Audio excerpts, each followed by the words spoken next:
Good afternoon and welcome to another segment of 360 Degrees of Success.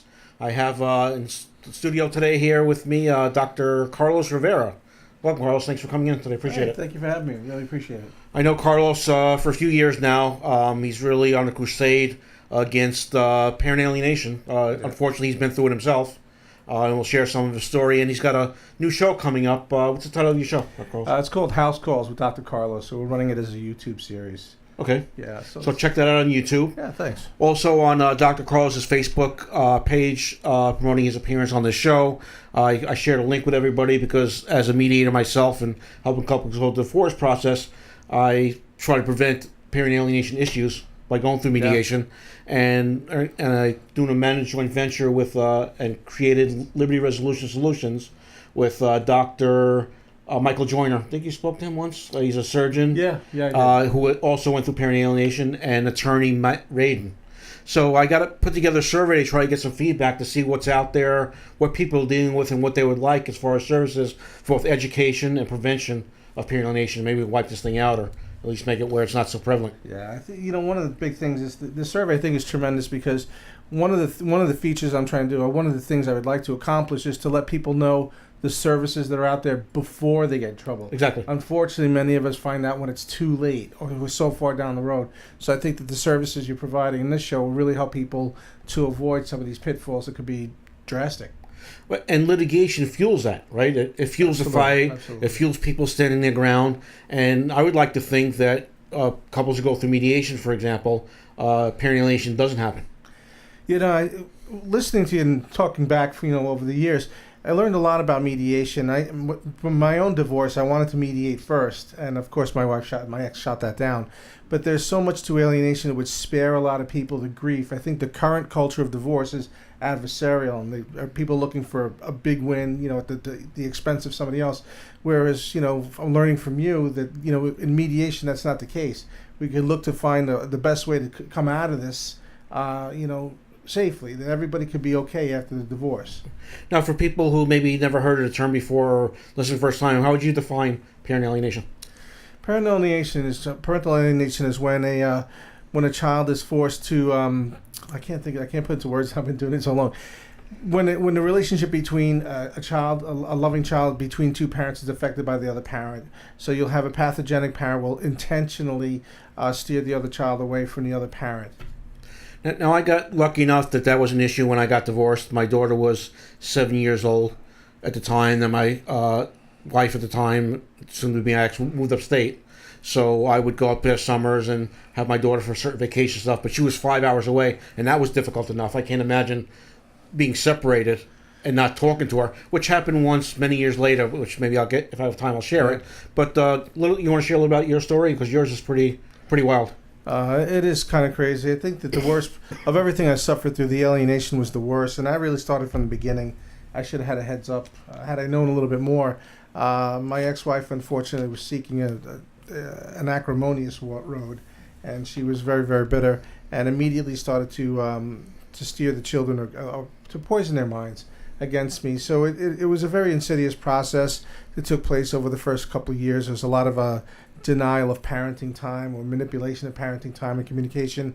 Eventually she was successful with my oldest daughter, who it's been about 6 years since she's spoken to me, and unfortunately her brother has followed suit as well, and he's about 3 years since he last spoke to me. It's been very, very difficult. And you have how many children? I have 4. And what are their ages? 21, 18, 15, and 12. And you have a relationship, I think you just told me, with 2 of them? Or my youngest 2, thank God. I still have a good relationship with them. And it's interesting because they kind of get it. And in my oldest 2, I'm always very fascinated as to how my oldest 2 were converted. I would imagine if I was going to go back and figure out who would most likely be turned against me, I'd figure the youngest ones, right, because they'd be more impressionable. But they seem to have sat back and watched what's going on versus my 2 oldest fell victim to the alienation. And talking a little bit earlier on how litigation fuels this, Dr. Carlos went through the litigation process, and he just got to a point where he signed a stipulation of settlement that he really wasn't sure exactly what he was signing, but there was a lot of things going on at the time, and it was an unrealistic number of a monthly payment you had to pay your ex. It was an unconscionable contract. What happened to me was I had actually suffered a nervous breakdown, and upon release, 9 days after, I found myself at a conference table, essentially surrendering. I always tell people it's like Japan surrendering on the deck of the Missouri. I just kind of gave in to my ex's demands without fighting for myself, and that was one of the things also that the last time we spoke on your show. Made me interested in that you explain things to people like, okay, here's how much you make, here's how much the divorce is going to cost you, here's how much it's going to cost to live on your own. And for me, it was just... We work with real numbers. Yeah, what I did was my intent was to keep the children in the home until my youngest graduated kindergarten, and I expected my ex to work mutually with me and, get her own employment and help contribute to the needs of the kids. But she had me on paper providing everything, right. So then I'm stuck. There was no, mutual flexibility at all. Yeah, or anything yeah, like and it was right. just like you to the four corners of the paperwork, and that's it. Now you're done. And I always tell the parties in mediation, one of the benefits is they have control of the process, and whatever goes into the final agreement, to the final paperwork, is what they want. Who knows what's best for the children and mom and dad, or for themselves moving forward than mom and dad? Yeah. Nobody. Not a judge or somebody telling them what to do. And then, well, how do I know what I'm entitled to? And so mediation is not about that either. Because, what if you get everything you want?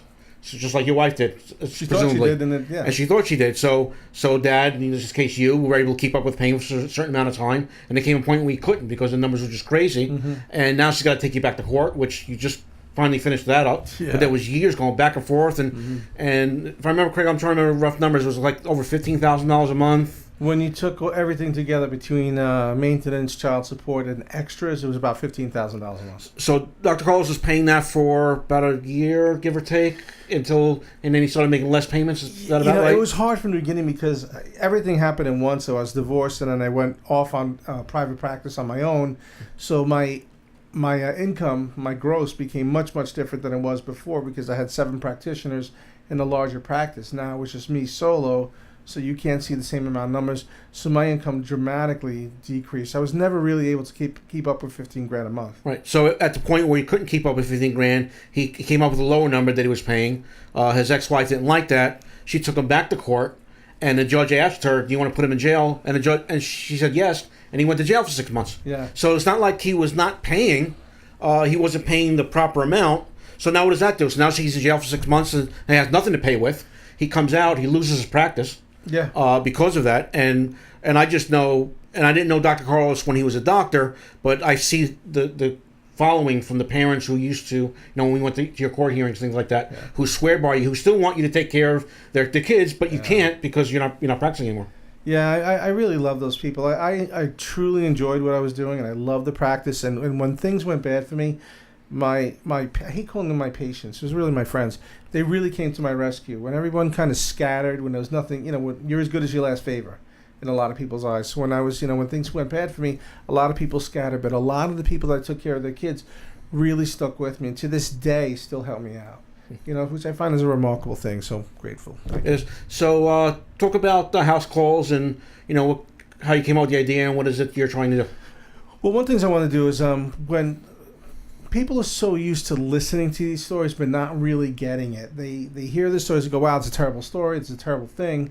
And I said, there's got to be a way to convey to people that, these things happen in court, but I wanted people to see what actually happens to people when they go home. Who had a nice home and now lives in a basement apartment. I know people that have lived in their vehicles for extended periods of time.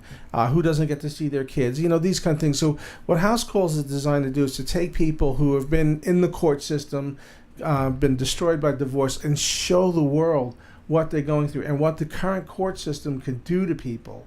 And it can take somebody who's a productive member of society and completely drain them. And another big message I want to get out there is that when somebody gets ruined by a divorce, there's a collateral damage that extends to the taxpayers. So when these people are broken by the court system, they start needing public services, they need insurance, maybe food stamps, things along these lines.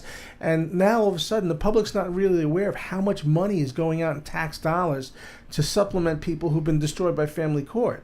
So that's another message that really needs to get out there. Family court it's a mess, and they got that. There's Title IV. Is that what it's called? Title IV-D. Where they take a certain percentage of the child support payment to the state, right, and then the rest goes to mom in It's this a case? complicated formula. In essence, they get to double dip because what happens when you get a judgment on somebody has child support arrears. Child support enforcement gets to charge 9% interest on that money, which is high. Find me a bank account currently. We can get 9% on savings, and I really want to go to that bank. So 9% interest, and that's low. Some states have as high as 14% interest. Wow. On this. And then on top of that, once money's declared in child support arrears, there's a federal incentive on the Title 4D, which now gives, in New York, it's $7 on the dollar. So in my case, my arrears are currently up to $800,000. So even though I gave my ex $494,000 in the first 4 years. Right. No, it's almost like the court system has no problem saying that I should be giving her $200,000 a year to be my ex-wife when my salary at its peak was $195,000. Wow. Yeah. So with Title 4D funding, what ends up happening is New York State I get it from a source that I find credible, but I cannot get it in writing. I get the actual figures. It's approximately $7 on the dollar. So if you look at that, that's no wonder people get stuck in these things, and the court has no incentive to get people out of child support arrears because they make money when they make money for it. And what happens is, when you go to court or you go through litigation, there's formulas presently with child support. Mm-hmm. So for the non-residential parent, it's based on like one child is 17%, two children are 25.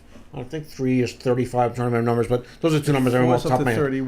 17, 25, 31. So it's just a strict number. So what if, when you're living separate apart, it's kind of tough unless you make a lot of money, both of you, to live that same lifestyle when you're living separate apart with your own finances. So when I talked earlier about working with real numbers, that's what we talk about. If they're not staying in a marital home, or if they are, or somebody's living somewhere else, what is it going to cost you to live? What is it going to cost her to live? What about the children? So the example I use, so child support, and the numbers work out, and it says, okay, dad's got to pay mom $1,500 a month. Dad says in the mediation, I can't afford $1,500. I have to live on my own. I've got to rent my own place. I'm paying for Johnny's Boy Scouts, Sally's ballet. I'm paying for health insurance. I could pay $1,100 a month. I'm just making up numbers. Mom says, okay, that's good. I could do that. And everybody's happy, right? That's a number you can work with. You both want to live. Your other expenses you're taking care of. And both parties agree. You go to court, you don't have that option. The judge says, this is what you're going to pay, and that's it. And mom, in this case, is happy because she got, quote unquote, what she thinks she deserved. And I'm using this as an example because most times moms get, residential custody of the parent, of the children.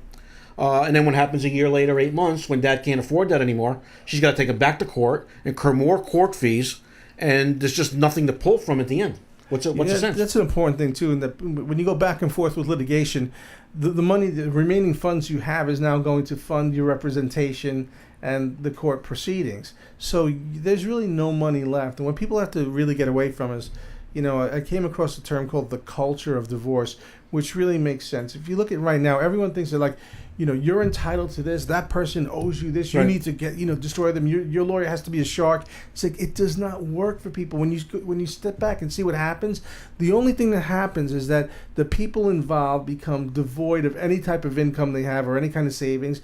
And the court process doesn't stop until you lose all your money. You borrow from your family. There's nobody left to borrow from there, and your friends. So when it's all said and done, you're standing in a pile of rubble, no one left to borrow from, and no money to live on your own. That's when it ends. And that's the other thing that happens, where couples will run out of money, and then they're forced to sign a stipulation of settlement that doesn't work for one or both parties, but they have no more money left to pay attorneys. And I'll tell you what, if you don't have money paying attorneys, and you own a home, guess what's going to happen? You're going to be leaning on your home for the rest of the legal fees that you owe. Yeah, and that, again, this is the information that if for people out there, really, if you know, everybody knows somebody who's about to get divorced or the marriage is on shaky grounds, let them know about services like this before they get in trouble. Like, you really push mediation instead of attorneys, because like Jeff's been saying, when you have somebody laid out on the table, I really like the thing you told me last time. You put a picture of the children up on your desk. Well, I don't. Some mediators do that. Oh, I thought you did that. That's a little bit too touchy-feely for me. I use the children's names. The names, okay. But there are some mediators who will make it mandatory the couple bring in the pictures of the children to have on the table because that personalizes it more. So in my mediation sessions, when it gets heated and one of them say, well, you're not doing that with my son or my daughter, I'll say, oh, you mean Johnny or Mary? That's you're both parents, and that kind of calms them down. So the picture thing, some mediators do that. That's a little bit that's not my style. What I do like about that is to try to keep it like keep the focus together. So instead of being angry at each other, I mean, it's hard enough to get divorced, but to keep the focus on, all right, listen, the long-term picture. And what I find is a big problem is, okay, the lifestyle the children would have been accustomed to had the marriage stayed intact. Well, the problem is the marriage didn't stay intact. Right. So the lifestyle is no longer going to be the same. So I think the premise that the court presents sets you up for failure right from the get-go. It's like, right now, okay, so you're no longer going to be able to maintain that lifestyle. Let's find a way where the children are taken care of, and both parents have a comparable living situation where there shouldn't be the father won decisively in the decision. So now the mother's in a basement apartment. So the kids one weekend they're in the father's home, Right. that's luxurious, and then the next weekend they live in the mom's home, which is like all IKEA furniture, and there's nothing else worthwhile in there. So these are the things that really people need to know about. Like, let's look at the long term, Right. and prepare for it. And best interests of children should always be the top priority when you're going through divorce. And in a court system, that's just a saying; it means nothing. It really is. In mediation, I really focus on that. That's an important difference too, because the courts really use these as a propaganda. And it's not true. The lifestyle the children would have maintained, and in the best interest of the children, there is no looking out for the best interest of the children in court. It's strictly about money. No matter what they say, it's just a mantra. So if people want information, where can they find your show? Or I think you did one episode so far. Yeah, I did one episode. Right now, it's on my channel, Dr. Carlos Rivera, Dr. Parental. Doogie Howser. Doogie Howser, Parental Alienation Awareness. It's also on my Facebook page as well. And I have the second one in the works. It's interesting because there's no shortage of stories. It's just a shortage of Time how to have the money to get yeah. the stories out. Because I'm currently not making much money, but it's important to me that the stories get out, and I really want to go to people's homes to tell the story. So had I been telling in the studio, it might have been a little easier, but I think it loses some of that feel of when you walk into a person's house and you see like an empty bedroom that used to be their child's bedroom, or pictures on the walls. Like, it's a very, very difficult process when you get divorced and you miss your kids, and that's the feel that I'm trying to convey through the series. And do you have any upcoming guests that you're working on that you want to talk about now, or nothing that you could say, right? I have not in particular, to be honest with you. I have I have a lot of people that are interested. I do have somebody I might want to talk to, because this is going to air, and this person is a strong advocate out there. His name is Chris Marks from Indiana. Really great guy, really strong legal knowledge, and he recently found himself incarcerated for, I believe, it's something like $3,000 worth of child support arrears. For $3,000. Yeah, and it's Wow. just like, who are you really helping? You're not helping the kids by incarcerating them. And the arrears keep building while you're in prison, right? Yeah. Oh, yeah. That's another big thing. That's something I should share with your viewers.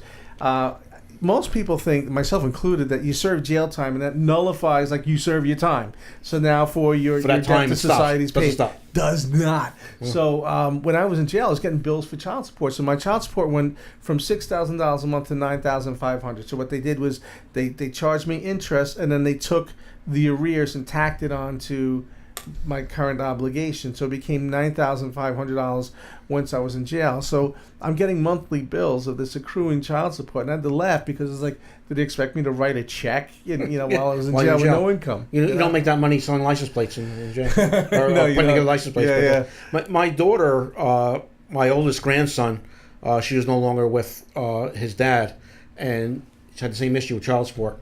And she said, "Dad, what? The judge keeps asking me, should I put him in jail?" I said, "Sarah, no. Why?"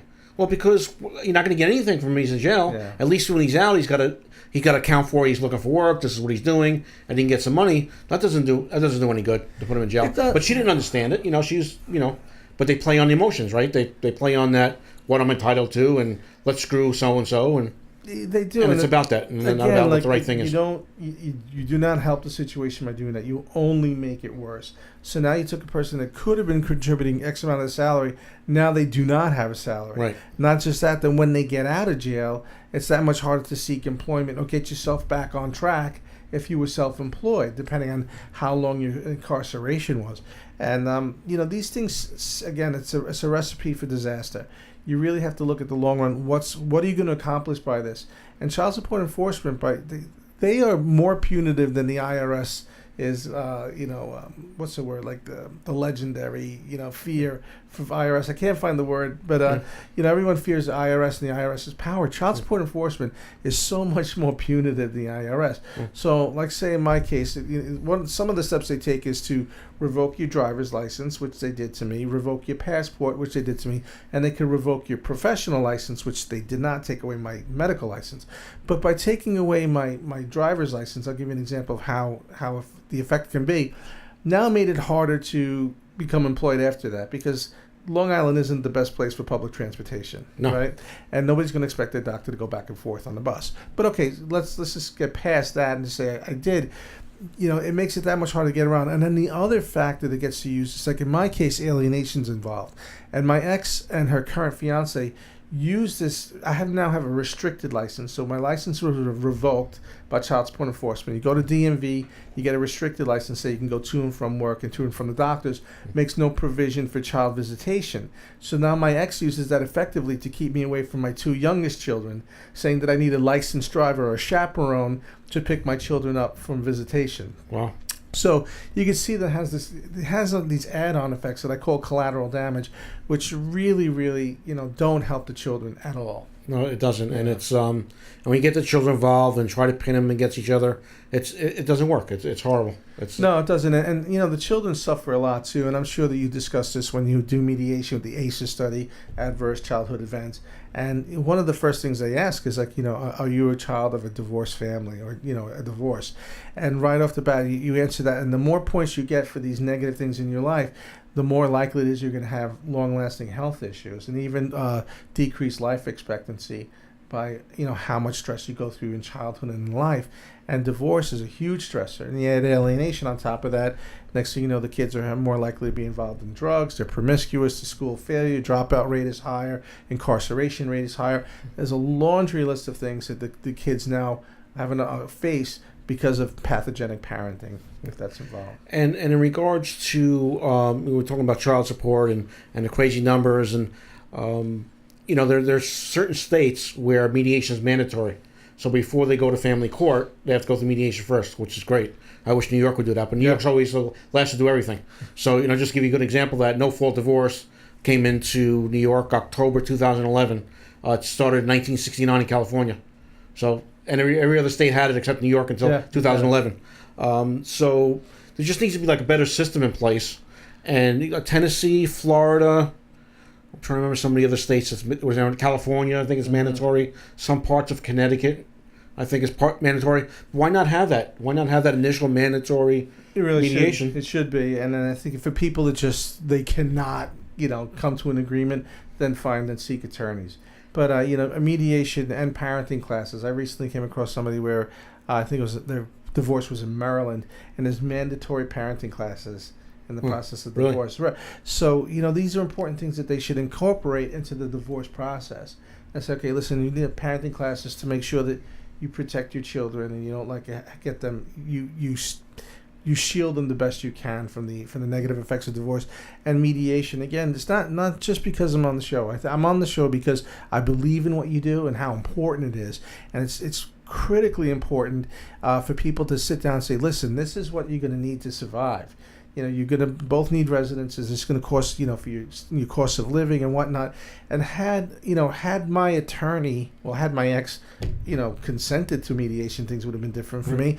But had the attorneys at the signing of my stipulation explained this to the two of us, we wouldn't be in this situation because everything was lost. So now my ex does not make close to what I was providing to her, even when I couldn't meet the standard of the $15,000 a month. She still was getting substantial amount of money, but again, $494,000 in 4 years. So she didn't do so bad after the divorce. But now there's nothing.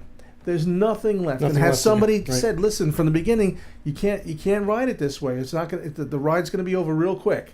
So, and that's the thing. That's how people are going to benefit from your show and from your mediation services. And I don't remember if I told you this. I might have. I think I did. But after one of your court appearances, your ex-wife's fiance contacted me on Facebook. Okay. He wants to tell me the real story, and this is what happened. Sure. And I remember there was a time that he was kind of on the fence, where he was like on your side on certain things, but he didn't want to say it. I don't think he ever was. I'm trying to remember. He said, I can't remember what the exact thing was, but he he said he felt bad that she was doing what she was doing, but he had to support her. But anyway, I offered to do a mediation pro bono for everybody. I contacted him.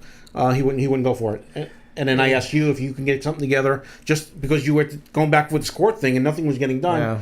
But just to sort of viewers know in the last couple minutes we got left, meet the mediation litigation. Get an opinion, talk to an attorney, talk to a mediator. Yeah. Get educated, know what you want to do. So later on down the line, I didn't know mediation existed, and I wasted all our money. And mediation's not binding until the final agreement is signed.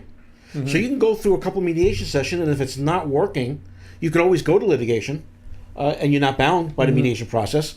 I've had a few couples that stops the litigation process because they're not getting anywhere. They're spending a lot of money on attorneys, and they'll come to mediation to finish it up, and then go to their attorneys on the issues they people can really need to realize.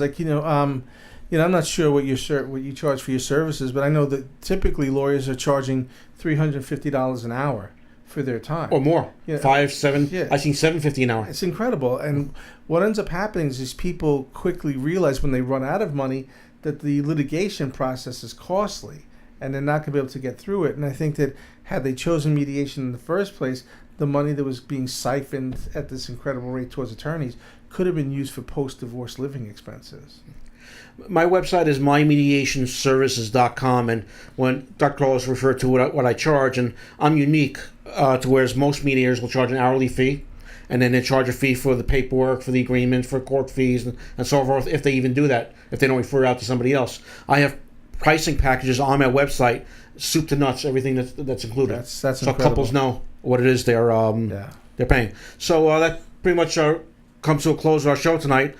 Check out Dr. Carlos' show, House Calls. House Calls with Dr. Carlos. Dr. Carlos, and the show will be airing also on Cablevision Altice Sundays at 2 p.m. Take care and have a great week. Thank you, Jeff. Thanks. Thanks. My name is Dr. Carlos Rivera. I was once a pediatrician who cherished caring for the children in my beloved practice.